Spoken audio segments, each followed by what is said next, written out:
Feels great. Feels great to finally get out the way, finally relaxed, and play football now.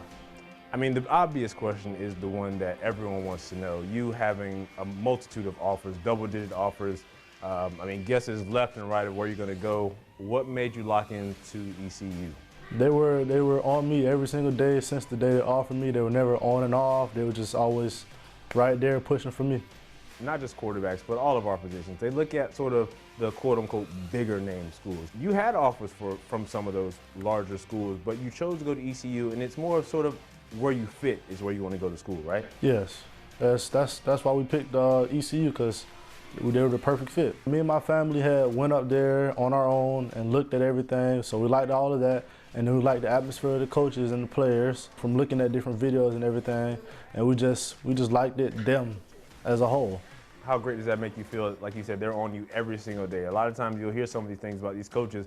They'll call the guys. Once they get the guys, they got them in their back pocket, they'll kind of shy off a little bit for maybe a few months. For them to be literally in your ear every single day, how important was that, and how did that make you feel? It made me feel like I was a need for them. That was really important for them to get me, and for them to get me, it made their whole day. Tell me a little bit about the Oakleaf situation, because we've talked to you numerous times about this. Oakleaf is a good school. Football-wise, you guys are one of the top schools in Clay County, even in our area. But you can't really just ever seem to get over that hump.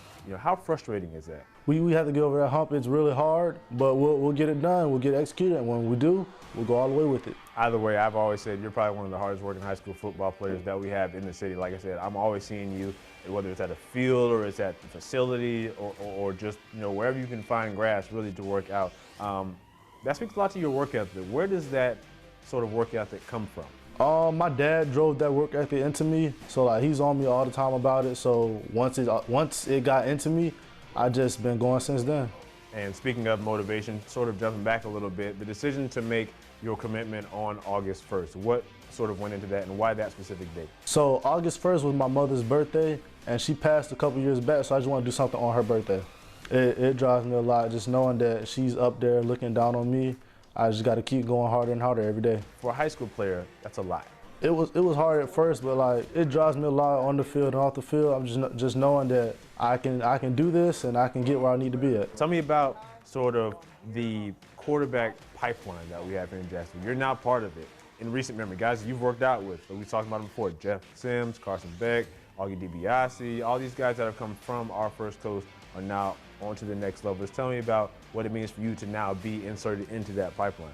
Just to be in the pipeline is great. Just knowing that I can keep the pipeline going, having great quarterbacks come out of Jacksonville it's a good thing. You being one of the best quarterbacks that we have in Jacksonville area right now, you have your pick just like your colleges to go to any other school, but you're staying at Oakleaf. I really want to win a state championship with Oakleaf. We're going to take this thing all the way to the top.